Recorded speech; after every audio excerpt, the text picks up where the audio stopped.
পবিত্র কুরআনে বর্ণিত এক রহস্যময় মূর্তি, যা বাল দেবতা নামে পরিচিত। ইতিহাসে হারিয়ে যাওয়া এক দেবতার নাম, কুরআনে যার বিরুদ্ধে স্পষ্ট সতর্কবার্তা, আর আধুনিক বিশ্বে যাকে ঘিরে অসংখ্য রহস্য ও ষড়যন্ত্রের গল্প ছড়িয়ে আছে। এই বাল দেবতা কে? কেন নবী ইলিয়াস আলাইহিসসালাম তার উপাসনার বিরুদ্ধে দাঁড়িয়েছিলেন? আর কেন আজও তার নাম নিয়ে বিভ্রান্তি তৈরি হয়? এই ভিডিওতে আমরা উন্মোচন করব সেই বাস্তব ইতিহাস, যেখানে সত্য, ভয়, বিশ্বাস এবং বিভ্রান্তি একসাথে জড়িয়ে আছে। এই সত্তাকে অনেকে বাল, বেলজেবুব বা বালজিবুল নামেও চেনে। এটি এমন এক সত্তা যা প্রতিটি যুগে, প্রতিটি রেওয়াজ এবং প্রতিটি ধর্মের মধ্যে কোনো না কোনো রূপে বিদ্যমান ছিল, কখনো গোপনে, আবার কখনো প্রকাশ্যে।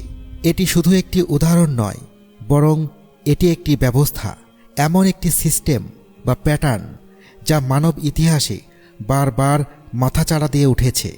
আর সবচেয়ে অদ্ভুত ব্যাপার হলো, শয়তান প্রতিটি জিনিসে আল্লাহর অনুরূপ কিছু তৈরি করতে চায়, কিন্তু একটি জায়গায় এটি সম্পূর্ণ ভিন্ন।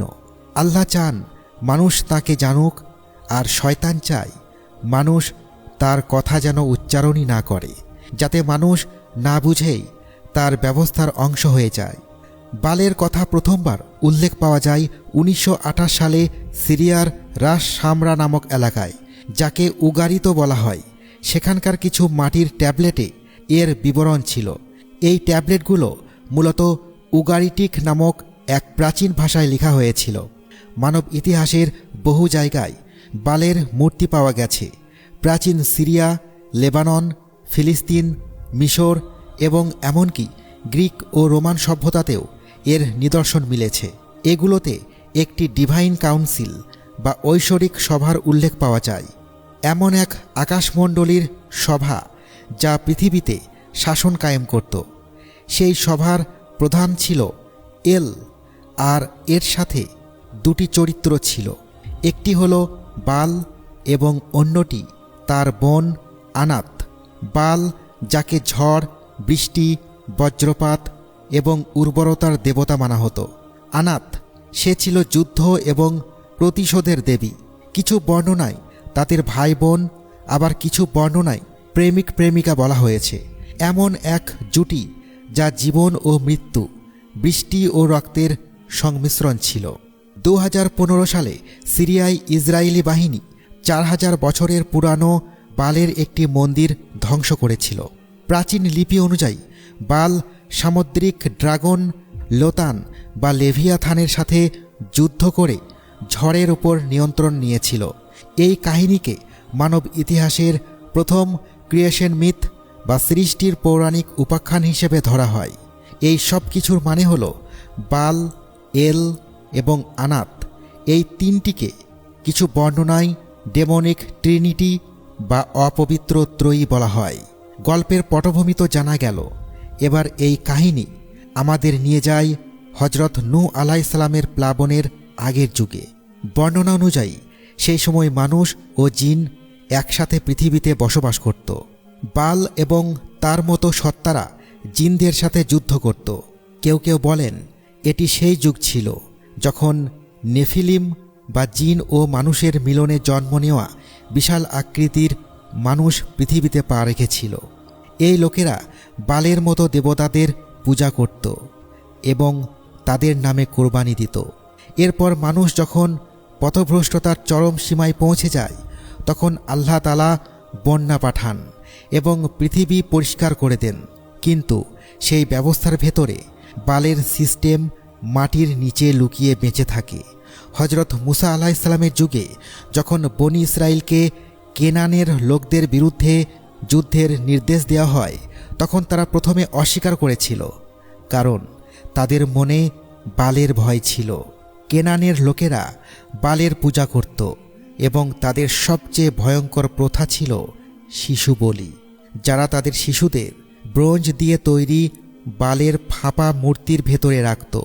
মূর্তির হাতগুলো এত উত্তপ্ত করা হতো যে তার উপর যা কিছুই রাখা হোক না কেন তা জ্বলে উঠত। আর তারপর ঢোল বাদ্য বাজিয়ে শিশুদের চিৎকার ধামাচাপা দেয়া হতো।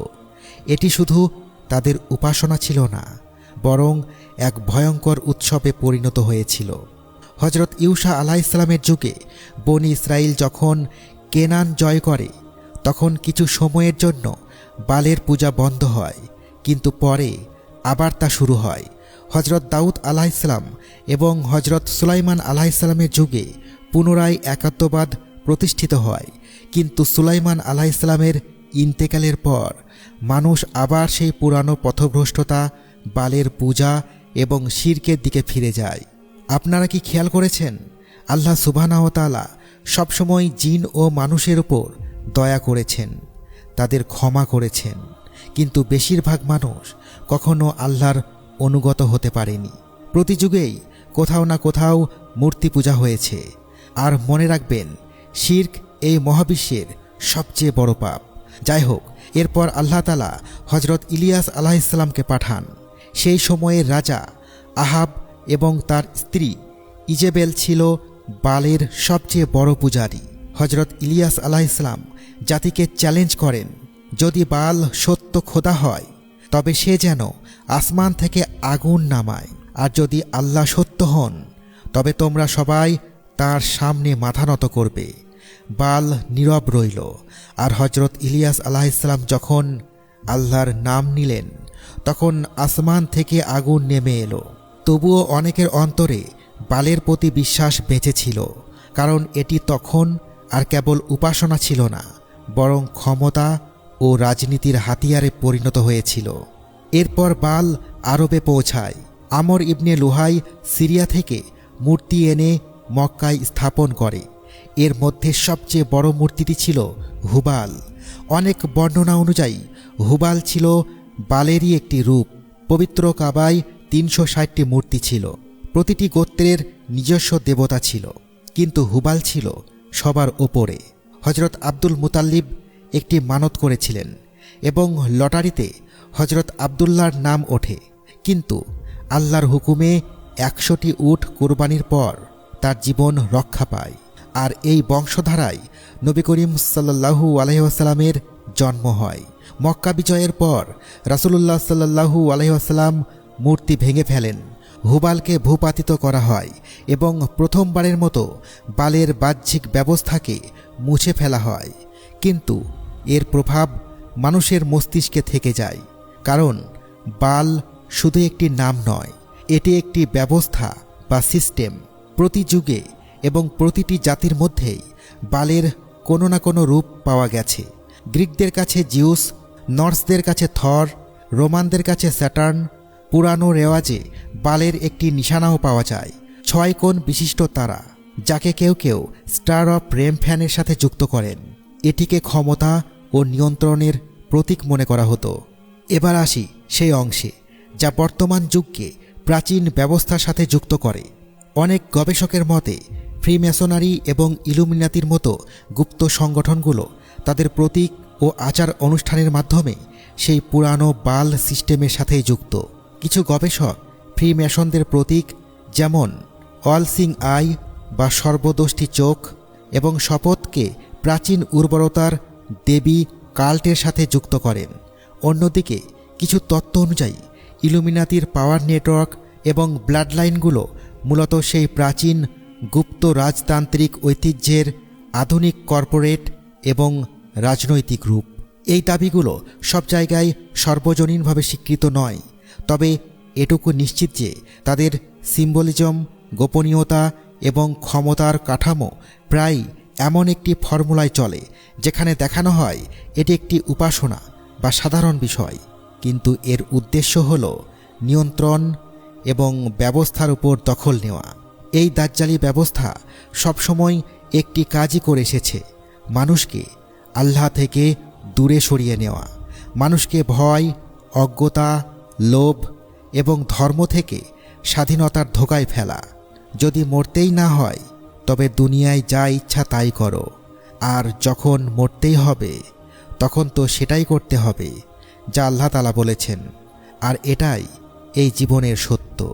শয়তান চায় মানুষ তার নাম নেওয়া বন্ধ করে দিক, যাতে তার ব্যবস্থা চলতে থাকে।